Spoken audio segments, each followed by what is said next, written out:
setelah masuk Islam saya ngerasanya ya udah mengikuti alurnya aja gitu. Nggak juga ngerasa, wow sesuatu gitu nggak ngerasa, awalnya nggak.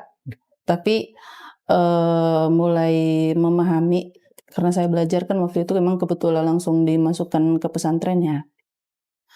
Banyak belajar di pesantren, akhirnya saya mulai memahami nih, mulai ada, membandingkan, mulai ada apa namanya, pemahaman-pemahaman Islam yang menurut saya logikanya masuk gitu.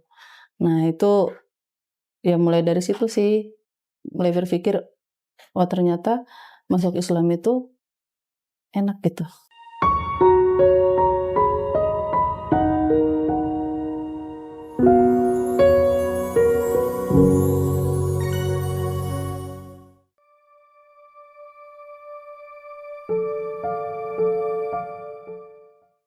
Oke, jadi dari kecil saya itu termasuk taat ya ke gereja. Kalau ke gereja taat karena emang udah bawaan dari orang tua, alhamdulillah juga. Biarpun bukan Islam, tapi kalau di Kristennya emang taat juga. Heeh. Dan termasuk ayah ya, bapak salah satu pengurus aktif di gereja di kampung saya, gitu. Jadi kita dari kecil emang udah dididik harus rajin beragama gitu. Apapun agama yang kita peluk harus rajin beribadah gitu. Jadi ya udah gitu, kalau di Kristen kan waktu ibadahnya kan setiap hari Minggu gitu. Hari Minggu kudu tuh ke gereja gitu. Waktu kecil ada namanya sekolah minggu. Heeh, itu umur umur masih anak TK gitu sampai pokoknya sebelum dia dinyatakan kebaktian dewasa, mengikuti kebaktian dewasa. Jadi itu juga ada proses yang harus dilalui gitu. Istilahnya apa itu namanya? Kalau di bahasa Mentawainya itu Munenegit. Munenegit. Munenegit itu jadi kita ikut proses yang emang dibimbing khusus. Begitu kita udah paham dan dikasih semacam sertifikat gitu. Sertifikat layak mengikuti kebaktian orang dewasa. Gitu. Yang di Kristennya ya. Ya. Gitu. Nah, saya udah melewati itu waktu itu. Karena ada pendidikan itu sebelum usia masuk ke SMP. Jadi kita dari SD kelas 5, kelas 6 itu diikutin. Gitu. Ya udah ikut gitu karena emang udah kebiasaan di daerah situ, terus emang orang tuanya juga nyuruh harus ikut. Nah, langsung ke Islamnya ya. Jadi saya tertarik kalau masuk Islamnya awalnya saya nggak kepikiran bakal masuk Islam gitu, bakal masuk Islam terus ketertarikan terhadap Islam juga enggak sih. Karena emang taat gitu di Kristennya. Artinya benar-benar nggak ada di pikiran Iya, lah ya? bahkan tapi nggak menghina juga, maksudnya nggak Iya. kepikiran Islam itu jelek juga, nggak kayak gitu, nggak. Ya udah masing-masing aja gitu. Karena di kampung saya juga kan ada orang Islam, jadi kita masing-masing aja gitu. Kalau saya awalnya masuk Islam itu lebih diajak sama kakak saya yang nomor 2. Karena dia kan sudah Islam duluan. Islam duluan, dia juga diajak sama tante saya ya. Tante saya diajak, begitu diajak terus dimasukkan ke pesantren, sekolah pesantren. Pesantrennya di Paninjau. Paninjau di Pondok Pesantren Profesor Dr. Hamka. Buya Hamka ya.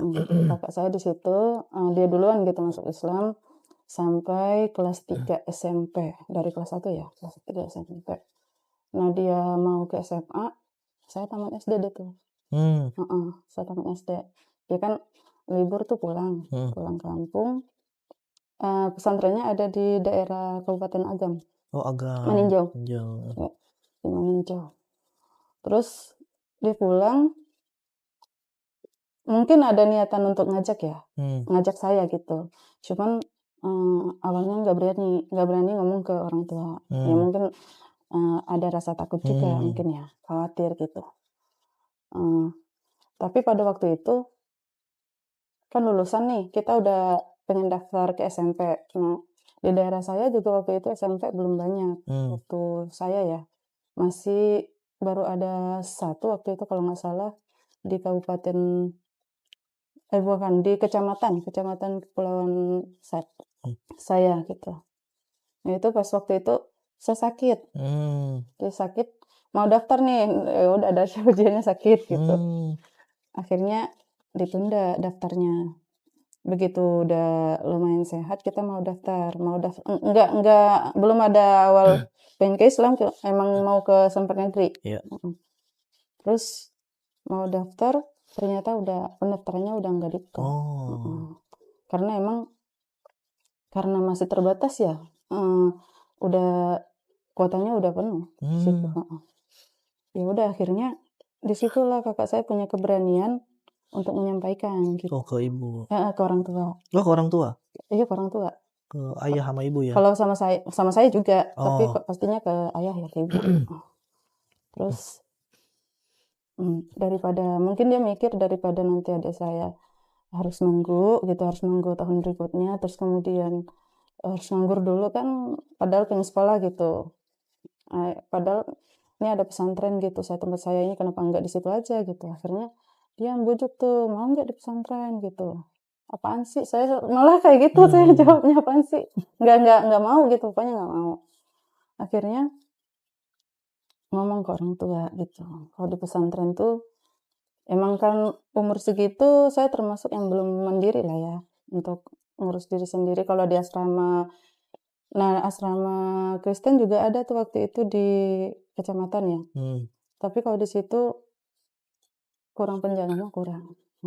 Jadi kita harus mandiri lah, ngurusin ini itu tuh sendiri, masak juga sendiri. Waktu itu saya juga belum bisa, ya namanya masih mandiri, bocah ya. Iya. Umur berapa tahun waktu itu ya? 12 tahun. 12 tahun. Ya. Oke. Terus kemudian dikasih tahu dong sama kakak saya gini, udah di pesantren aja. Kamu kan sering sakit. Kalau di pesantren itu kalau kita sakit ada yang ngurusin. Di situ ada gurunya, guru perempuannya yang emang stay di sana. asrama gitu. Berarti ini ngomong pas ibu lagi di ke saya dulu. Asrama Kristen itu? Enggak. Di rumah? Di rumah. Oh, di rumah. Ya. Ke saya dulu tuh. Terus kemudian di situ tuh pendidikannya bagus. Kita di dalam asrama terkontrol gitu. Pokoknya dikasih taunya yang baik-baiknya gitu. Mulai tuh saya, oh iya kayaknya ada banyak teman gitu, tertariknya gitu kan. Terus ke orang tua juga dia nyampaikannya seperti itu. Nah orang tua saya juga alhamdulillah tertarik karena emang mencari pendidikan yang emang kualitasnya bagus. Iya. Termasuk pesantren kan alhamdulillah termasuk bagus. Karena waktu itu kan di sana belum banyak tempat pendidikan ya di sana ya. Kalaupun ada kayak negeri gitu kan memang beda.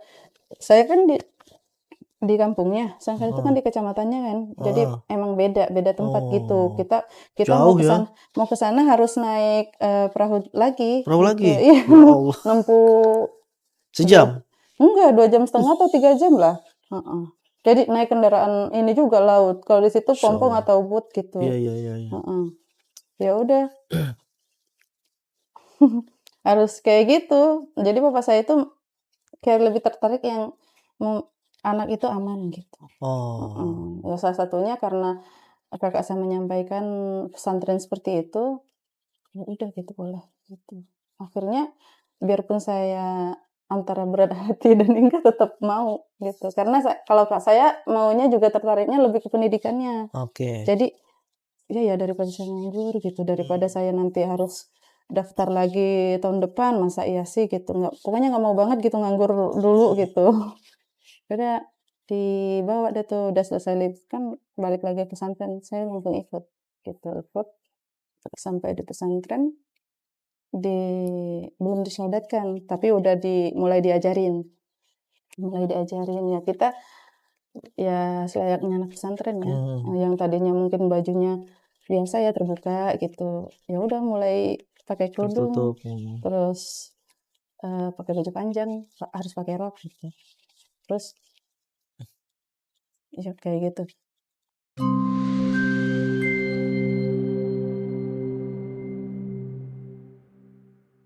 Bismillahirrahmanirrahim. Assalamualaikum warahmatullahi wabarakatuh. Waalaikumsalam warahmatullahi wabarakatuh. Mbak If, apa kabarnya? Alhamdulillah baik. Alhamdulillah sehat ya.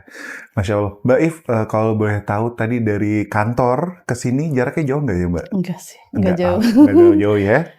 Perjalanan 10 menitan. 10 menitan, nggak macet Mbak? Enggak, lancar. Alhamdulillah. Oke, Mbak If langsung aja ke poinnya ya. Gimana sih Mbak waktu awal-awal starting Mbak masuk Islam, itu kondisinya gimana gitu loh? Awal mulanya tuh gimana? Iya. Apakah sesuatu hal yang, ini mukjizat dari Allah, atau ini, ya saya harus masuk Islam nih gitu, atau gimana Mbak? Kalau boleh diceritakan Mbak?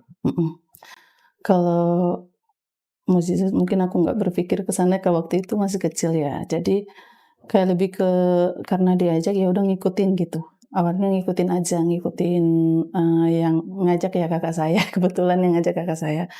Terus ngikutin ajakan dia, nurut gitu. Setelah masuk Islam saya ngerasanya ya udah mengikuti alurnya aja gitu. Nggak juga ngerasa wow sesuatu gitu, nggak ngerasa awalnya nggak. Tapi mulai memahami karena saya belajar kan waktu itu memang kebetulan langsung dimasukkan ke pesantren ya. Banyak belajar di pesantren, akhirnya saya mulai memahami nih, mulai ada membandingkan, mulai ada pemahaman-pemahaman Islam yang menurut saya logikanya masuk gitu. Nah itu ya mulai dari situ sih, mulai berpikir, wah ternyata masuk Islam itu enak gitu. Enak Mbak? Iya. Masya Allah. Ternyata masuk Islam itu selamat lah gitu. Saya merasa diselamatkan gitu. Itu sih. Oke. Merasa Enak kondisinya waktu masuk Islam, dan waktu itu masih kecil kan kondisinya ya Mbak ya? masih umur SMP. Nah, dibantu sama kakak untuk masuk Islam gitu. Apakah tanggapan keluarga itu support semua untuk masuk Islam? Semuanya enggak. Kalau keluarga inti mungkin ayah ibu support. Keluarga yang lain enggak. Oh gitu? Iya. Ada beberapa keluarga yang menginginkan saya kembali lagi gitu. Kembali lagi ke agama sebelumnya setelah belajar Islam. Jadi ya udah silakan kamu belajar, pergi sekolah, terbalik ke kampung lagi ya masuk Kristen lagi gitu. Dalam pikiran mereka sih seperti itu, keinginannya mereka seperti itu. Tapi kalau orang tua membebaskan pilihannya ke saya. Tapi karena setelah belajar itu saya udah paham dan harus Islam, harus megang Islam selamanya gitu, nggak ada niat untuk kembali lagi, ya udah. Terus di Islam saya terus makin lama kan makin mengerti ya, makin bertambah pemahaman Islamnya, terus keilmuan yang lainnya juga makin ya udah nggak mikir balik lagi ya, aman lah gitu. Untuk apa? Maksudnya untuk apa kembali lagi? Apalagi yang dipikirin di sana yang udah lalu, ya udah biarkan. Itu saya fokus belajar Islam. Alhamdulillah sampai hari ini istiqomah. Masya Allah, alhamdulillah ya Mbak ya. Nah, kan kondisinya waktu masih kecil, SD, SMP, SMA? SMP. Yeah. Gimana tanggapan teman-teman ketika Mbak tahu, oh gue baru masuk Islam nih kondisinya gitu loh Mbak? Teman-teman sih nggak ada yang, karena kita emang jauh sih juga. Jadi karena kebetulan pesantren saya itu agak jauh dari kampung ya. Kampung saya kan di Mentawai, pesantrennya itu di Sumatera Barat, juga di Padang, di Maninjau. Jadi teman-teman saya itu rata-ratanya banyakannya sekolah di daerah, di kampung. Jadi kita ketemunya itu pas liburan sekolah doang. Ya udah mereka udah tahu saya Islam, paling banyak bertanya-tanya doang. Gitu. Emang Islam enaknya apa sih gitu? Kok kamu mau kayak gitu doang? Kamu mau masuk Islam? Emang apa menariknya gitu? Terus nanti kita beda dong. Terus termasuk sih ada saya juga waktu itu tantangannya, kalau mereka Natalan terus tahun baruan kan kelihatan banget happy-nya ya. Kalau saya ya udah mendem di rumah gitu. Main-main seperti biasa tapi tidak merayakan gitu. Tapi waktu itu ada rasa canggung nggak sih Mbak? Maksudnya canggungnya tuh kondisinya kan before Mbak SMP itu kan dari SD dari TK lah sampai SMP itu kan merayakan kondisinya Natalan lah apa segala macam. Yeah. Ada rasa canggung nggak? Ada rasa pengen terniat, walaupun tadi Mbak bilang ke depannya saya udah kekeh untuk Islam gitu. Yeah. Tapi ada rasa untuk dulu saya kayak gini saya pengen lagi nih gitu. Enggak atau sih. ada rasa pengen bukan rasa ya, tapi lebih ke arah sesuatu hal yang dulu biasa saya lakuin, tapi Iya. sekarang nggak biasa saya lakuin itu. Nah, itu sih bedanya.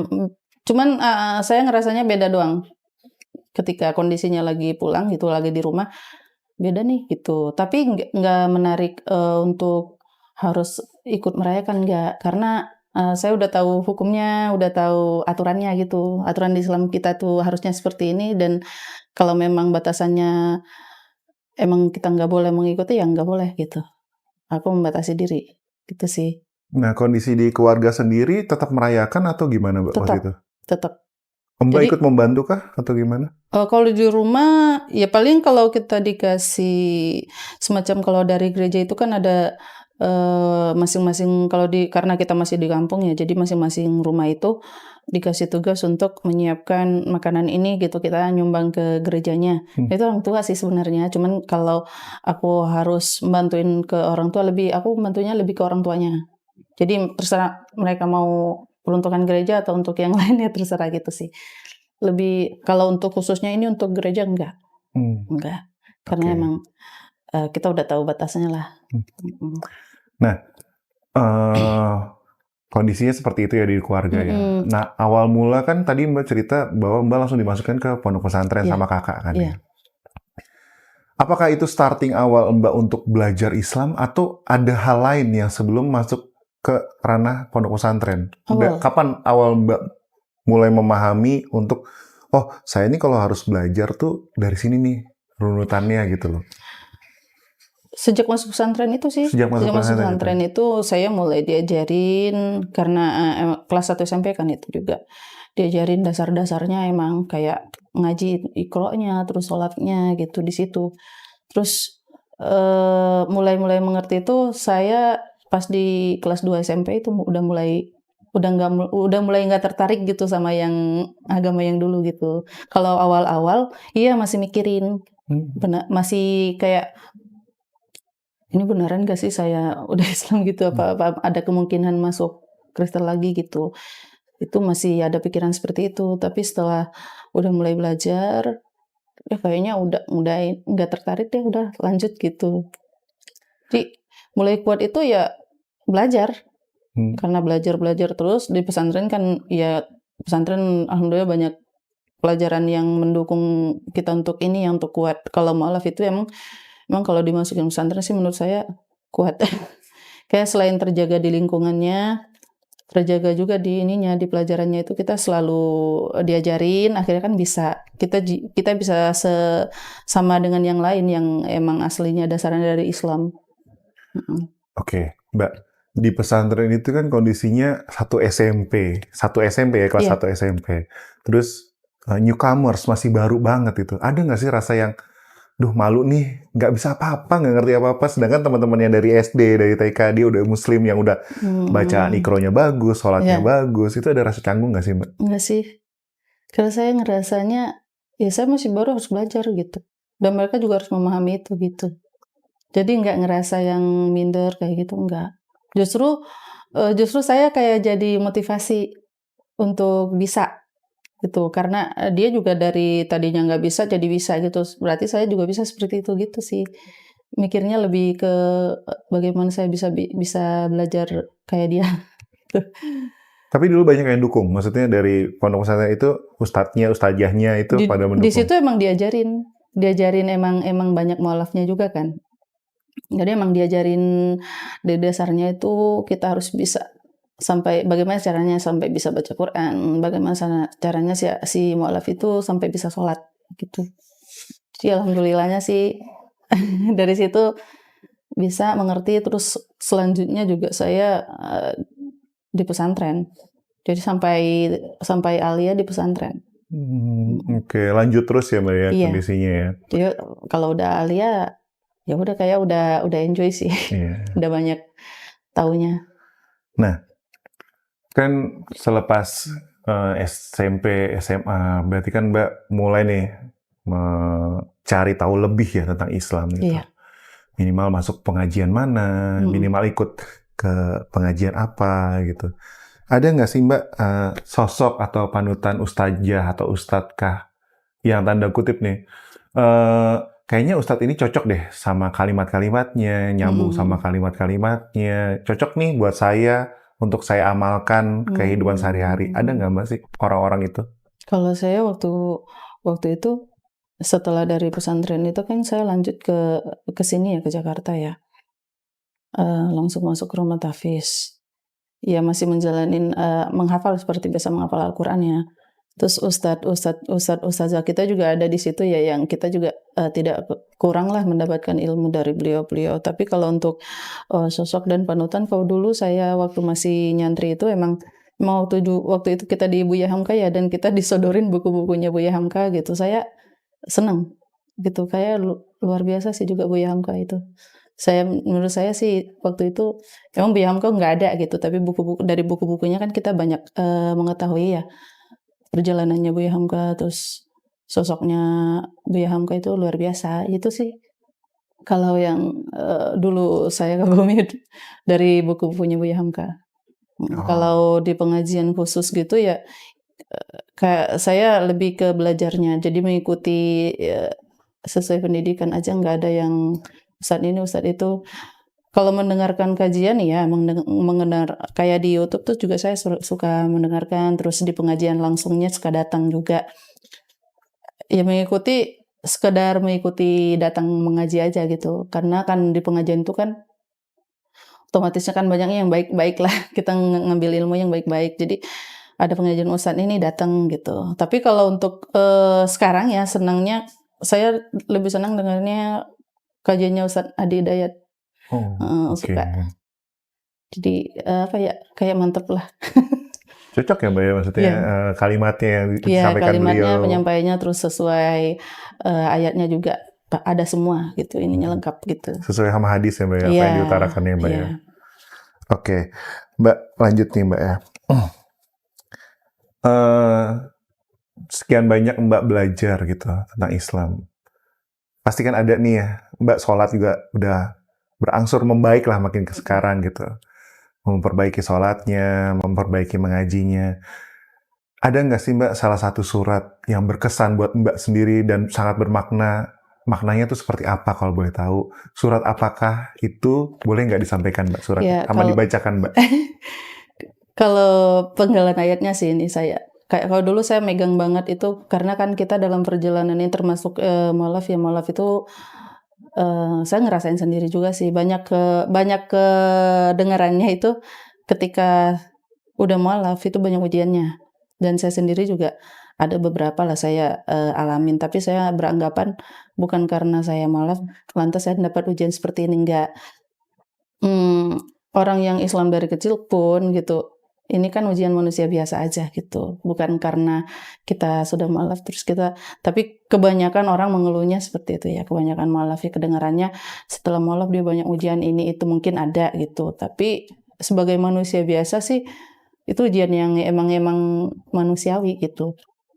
Nah saya megang banget kuat itu ayat yang di Al-Baqarah kalau nggak salah ayat 155 yang manusia itu diuji dengan rasa lapar, minal khaufi wal ju', takut ya, rasa takut, rasa lapar, terus apalagi itu minal khaufi wal ju' wa naqsim minal amwali wal anfusi was samarat gitu ya. Kita diuji dengan kelaparan, terus diuji dengan ketakutan gitu. Nah, bagaimana cara kita untuk bangkit gitu loh. Di ayat itu kan memang udah dijelasin, kita udah diwanti-wanti nih loh ada ujian kayak gini, nanti dalam hidup tuh ada ujian seperti ini. Nah, kamu akan menghadapi yang seperti ini. Jadi jangan terlalu kaget gitu ketika menemukan, bahkan nanti suatu saat kamu kelaparan atau mungkin kekurangan diuji dengan ekonomi.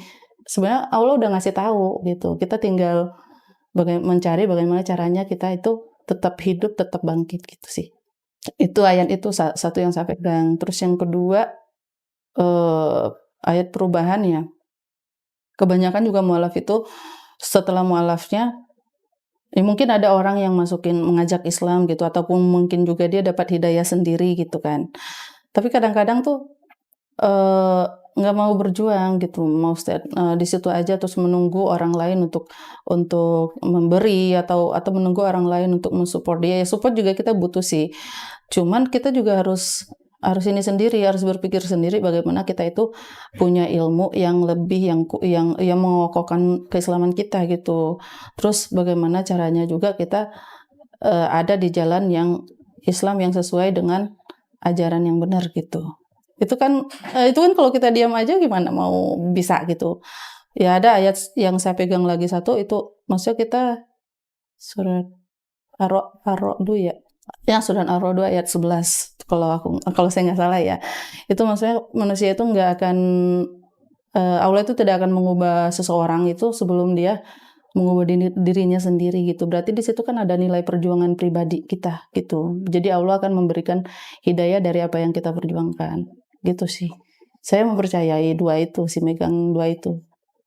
Kalau untuk kekuatan di agamanya, karena saya menemukan ayat pas saya menghafal tuh, saya menemukan belajar juga waktu di sekolah juga saya mendapatkan ayat itu dari guru yang barang siapa yang memilih agama Islam, barang siapa yang memilih agama lain selain agama Islam, maka dia termasuk orang yang merugi gitu kan. Nah itu saya pegang itu juga. Jadi berarti artinya kalau kita memilih agama selain Islam ya kita rugi. Tuh saya masuk Islam saya selamat gitu sih. Luar biasa, Masya Allah ya Mbak. Mbak kan dari cerita yang Mbak nih kondisinya struggle banget ya, kuat banget untuk menghadapi segala. Maksudnya ada pegangan hidup lah. Cukup kuat untuk melewati batas-batasnya yang manusia diuji sampai sini. Maksudnya kita udah dikasih kode nih sama Allah. Jadi apapun yang kita alami di dunia, ya itu emang udah dikasih tahu. Kita harus siap. Itu sih. Iya, semua manusia dikasih ujiannya masing-masing. Bukan berarti ya mungkin mu'alaf merasa kok saya setelah mu'alaf itu banyak ujian gitu. Mungkin kondisinya yang berbeda.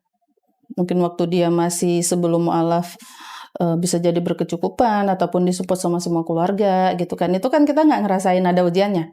Kalau semuanya lengkap gitu. Tapi ketika kita keluarganya nggak support terus ujian ekonominya pasti juga berbeda, itu kan berasa gitu. Itu mungkin kalau mu'alaf kok kenapa saya setelah mu'alaf banyak banget ujiannya, itu kali ngerasanya seperti itu. Sebenarnya kan itu ujian yang semua manusia ngerasain gitu, bukan karena kita mu'alaf. Gitu.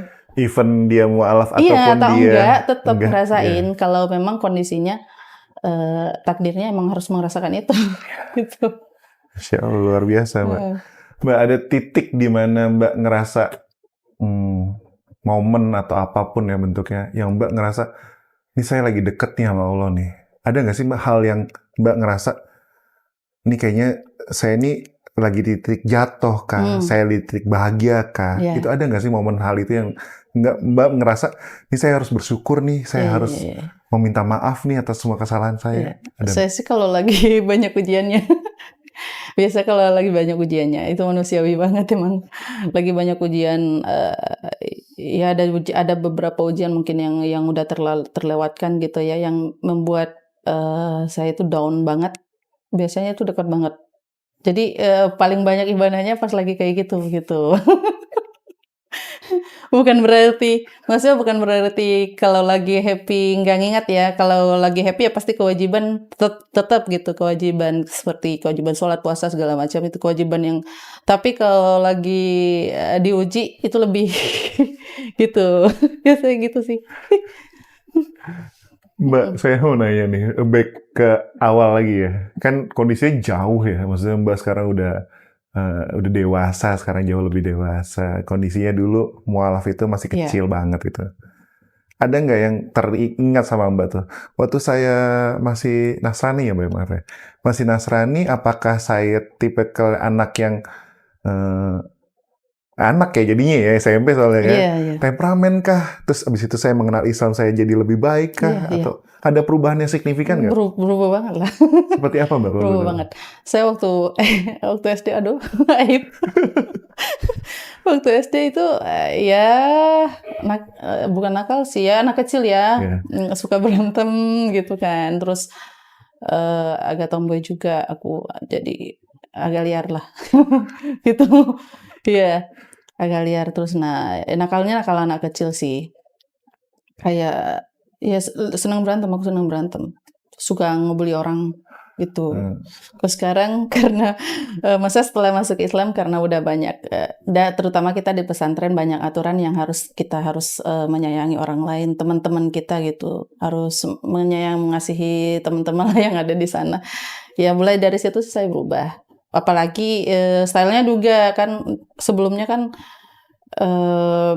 pakai celana, baju pendek kayak gitulah, bebas lah pakaiannya. Kalau setelah di pesantren kan ada aturan kita harus pakai hijab. Masa iya aku pakai rok harus kayak gitu juga gitu kan enggak gitu. Jadi dari situ sih perubahannya, mulai berubahnya setelah mendapatkan pendidikan pesantren dan emang kita harus mengikuti aturan di situ. Aturannya mengarah ke baik semua, alhamdulillah. Ya udah terbentuk di situ berubah. Yeah. Oke Mbak, yang terakhir nih Mbak ya.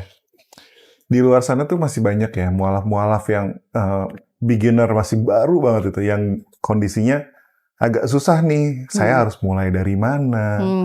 Saya harus belajar kemana? Mbak, alhamdulillah, ibaratnya secara nggak langsung kakak tuh udah bantu gitu loh. Secara nggak langsung menjurumuskan nih. Caranya begini masuk Islam, caranya begini belajar Islam. Mungkin di luar sana masih banyak orang-orang yang tanda kutip, saya belum tahu nih harus kemana dan gimana. Boleh nggak Mbak dikasih saran dan ya sedikit masukan kepada teman-teman di luar sana Mbak? Kan kondisinya beda-beda ya kalau orang tertarik sama Islam ini. Ada yang kayak saya ya ditawarkan, maksudnya disuruh masuk Islam gitu. Ada yang kayak gitu. Mungkin alhamdulillah dapat jalannya mulus lah, enak gitu. Tapi ada juga yang kondisinya dia tertarik Islam sendiri dengan keluarga yang semuanya Nasrani gitu. Gimana nih caranya nih gitu? Sebenarnya sih gampang. Kalau apalagi sekarang kan kita udah teknologi gampang, udah mudah mencari sesuatu tuh mudah gitu. Cari ustadz. Mungkin bisa jadi kan orang tertarik dari ceramah.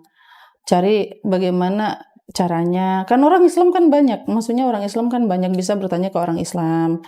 Terus di daerah-daerah itu kan ada masjid-masjid juga, bisa kita datang ke masjid biarpun masih dalam keadaan Nasrani, ya nggak apa-apa kan, kita cuman bertanya aja ke orang yang kalau di masjid itu kan banyak orang yang notabene-nya itu orang belajar agama, terus di situ juga pasti ada ustadz gitu.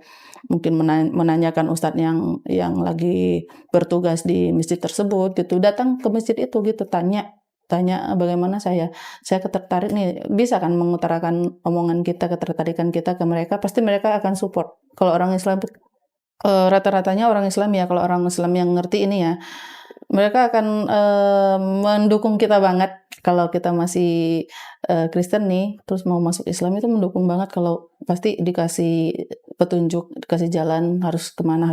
Itu salah satu caranya itu. Terus atau mend-DM nomor-nomor ustadz yang bersangkutan, yang kita senang ceramahnya, kita tertarik dari situ bisa. Jadi sekarang teknologi udah canggih gitu, jadi gampang lah, lebih gampang sebenarnya. Atau ustazah yang kira-kira ustazah siapa nih yang bisa saya ajak ngobrol untuk mendapatkan ilmu lebih tentang Islam, itu kan bisa kita komunikasi sama orang lain. Kalau ada kesulitan seperti itu sih sebenarnya gampang cari jawabannya. Tergantung kemauannya. Yang penting kalau ada ketertarikan dengan Islam harus berjuang sih. Terus kalaupun ada ujian-ujian sedikit-sedikit itu ya jangan jadikan itu alasan. Ya jadikan itu motivasi bagaimana harus tetap bangun gitu loh. Harus tetap jangan cengeng lah gitu. Itu sih. Oke, luar biasa kalimat jangan cengengnya itu keren banget. Iya, jangan cengeng. Perempuan laki-laki, kebanyakannya juga perempuan. Terus banyak juga, ada pesan saya ya buat mualaf yang perempuan. Tuh banyak yang karena tidak mengerti gitu tentang Islam, mungkin ada yang mungkin kena tipu dengan kata-kata, ataupun kena tipu dengan rayuan karena dia mualaf. Terus aku mau nih menikahin kamu, tapi kamu masuk Islam, tahu-taunya setelah dia nikah dia dikhianati gitu kan. Ya harus kuat gitu kan, tidak menutup kemungkinan kan. Nggak menutup kemungkinan ada yang cowok seperti itu kepada mualaf gitu kan. Itu dan juga pasti ujiannya akan disalahkan sama keluarganya segala macam gitu. Ya, dia juga harus kuat, harus bangun gitu. Malah tuh banyak yang kayak gitu juga ada beberapa yang kasus yang dimanfaatkan seperti itu gitu. Jangan mudah tertarik lah gitu sama mentang-mentang pengen belajar Islam, ada nih cowok Islam yang ngasih omongan-omongan yang meninggi gitu. Sebenarnya jangan gampang tertarik gitu. Harusnya kan nyari tahu dulu. Kalau bisa sih jalannya jangan seperti itulah. Cari tahu dulu gitu, cari tahu dulu Islam yang seperti apa sebenarnya. Terus bertanya sama orang yang kira-kira itu benar gitu orangnya gitu. Jangan ngasal-ngasal asal orang Islam terus langsung ini. Kadang-kadang banyak dapat ujiannya tuh dari situ gitu. Jadi kita juga harus sebelum memutuskan sesuatu itu harus berhati-hatinya juga harus kuat gitu. Oke, baik. Jadi intinya Islam tuh harus tough, kuat, harus jangan cengeng. Jangan Wah, luar cengeng biasa ya. kalimatnya. Keren banget, Mbak. Ya, Mbak If, makasih banyak atas waktunya sudah berkunjung ke Wakaf TV. Sekali lagi terima kasih banyak ya Mbak If. sama-sama, Mas. Assalamualaikum warahmatullahi wabarakatuh. Waalaikumsalam warahmatullahi wabarakatuh.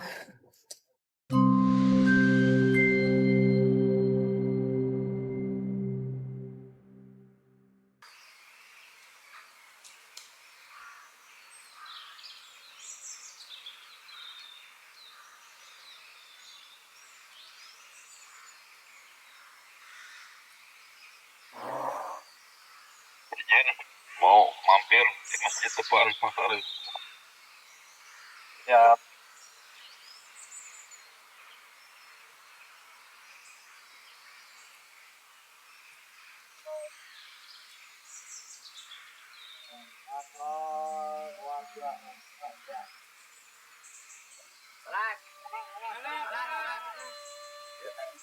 Pak Haji, nah ini agenda kita sekarang hari ini kemana aja, nah terus kita bawa berapa Al-Quran?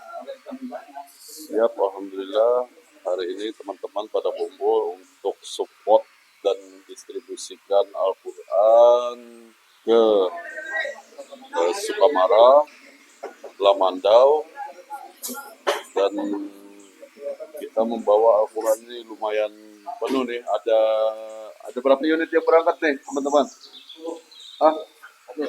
Ada 10. Ada 10 ya? Ya, 10 unit yang berangkat untuk distribusi di sana, dan kita akan menyalurkan sesuai kebutuhan Sukamara maupun Lamandau. 4 plus 5, 500. Ya.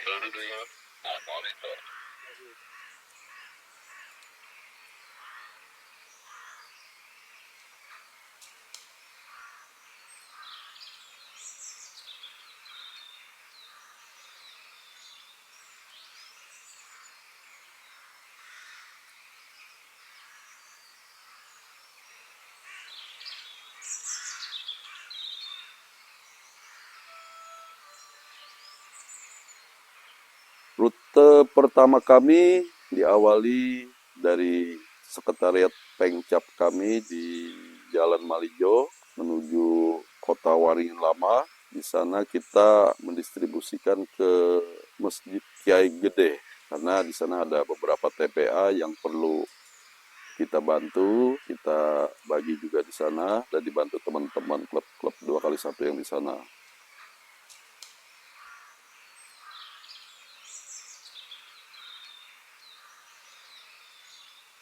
Salam oprut, go!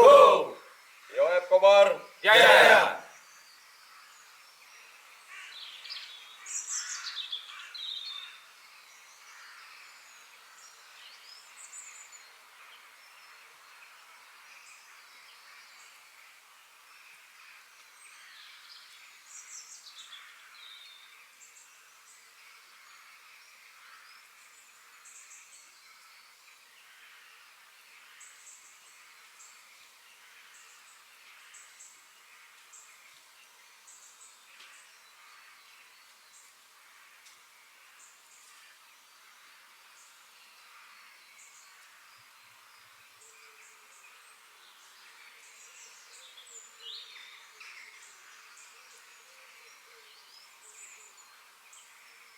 Setelah itu perjalanan kami lanjutkan lagi dan kami juga membagikan mushaf Al-Quran tersebut di beberapa titik masjid dan musola yang kami lalui.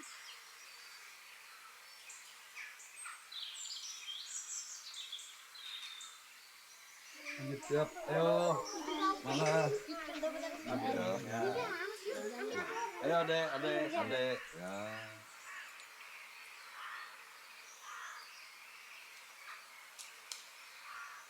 Harapan kita semuanya bisa lancar mengajinya dengan Al-Quran baru.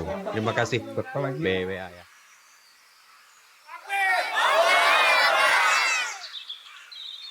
Kita setelah dari Sungai Tabuk, Kabupaten Sukamara mau ke Sungai Damar untuk distribusikan tempat yang kedua di Sukamara. Inilah itu perjalanan kita bersama LF dan Wakaf Al-Quran. Assalamualaikum. Salam warahmatullahi.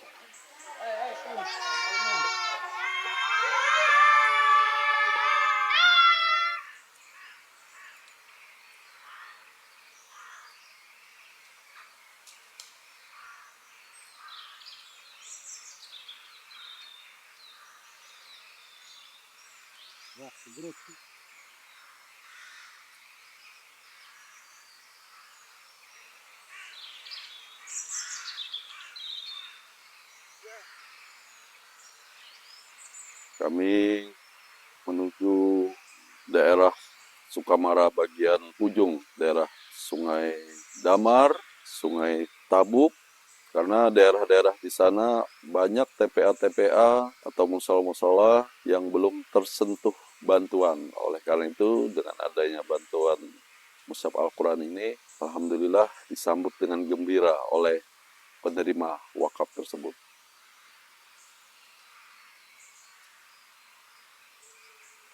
Juta Al-Quran, satukan Indonesia. Takbir. Takbir. Terima kasih BWA. Terima kasih banyak, Pak. Rencana kita mau melanjutkan hari ini ya, kegiatan hari ini rencana kita mau melanjutkan ke sana, terus berhubung jalanan putus, akhirnya kita fokuskan di sini, kita titikkan di sini.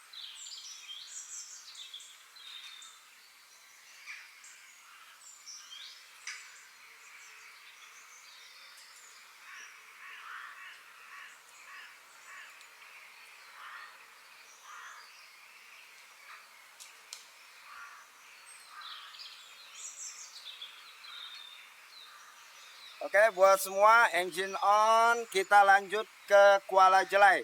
Trip terakhir untuk hari ini di Kecamatan Sukamara.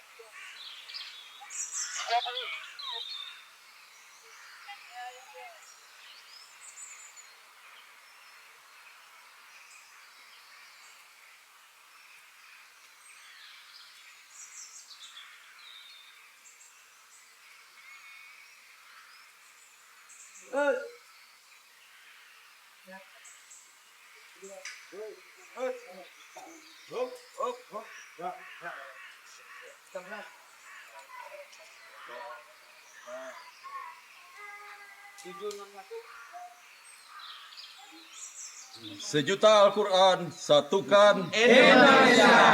Takbir. Allah.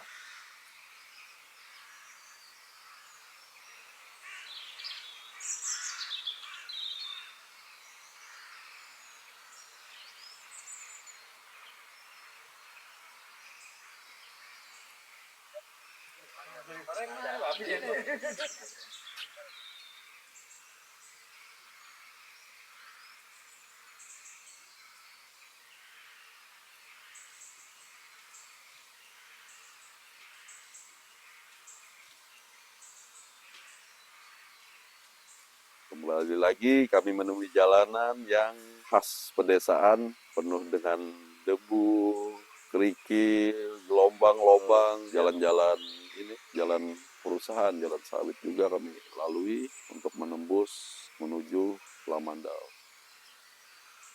Dan alhamdulillah kita sampai di Lamandau tersebut, kami disambut oleh Wakil Bupati Lamandau.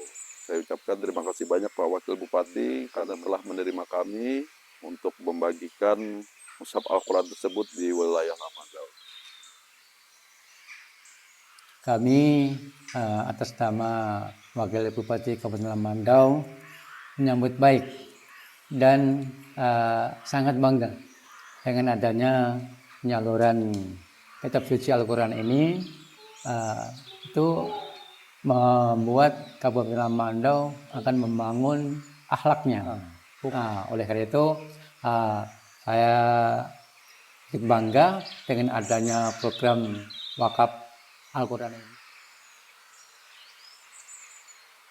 Kita kembali ke rumah masing-masing dengan rasa bahagia, rasa terharu karena kami sudah melakukan road trip ini dan bisa menjalankan sebagian amanah yang diberikan oleh BWA kepada kami Pengcap RF. Harapan kami dengan adanya pembagian mushaf Al-Quran ini, semoga masyarakat-masyarakat yang ada di pedesaan, masyarakat-masyarakat yang ada di desa-desa terpencil, agar lebih tidak buta Al-Quran. Karena Al-Quran adalah pedoman hidup kita bagi umat muslim semua. Pada wakif BWA, Al-Qurannya sudah kami terima di Kabupaten Sukamara. Mau berapapun yang akan disalurkan dari Badan Wakaf Al-Quran, insya Allah dari Toyota Land Cruiser Kota Barat akan siap support apapun yang diamanahkan nanti. Sejuta Al-Quran Menyatukan Indonesia. Dan nantikan road trip kami selanjutnya untuk menyebarkan mushaf Al-Quran di seluruh Kalimantan Tengah. Salam off-road.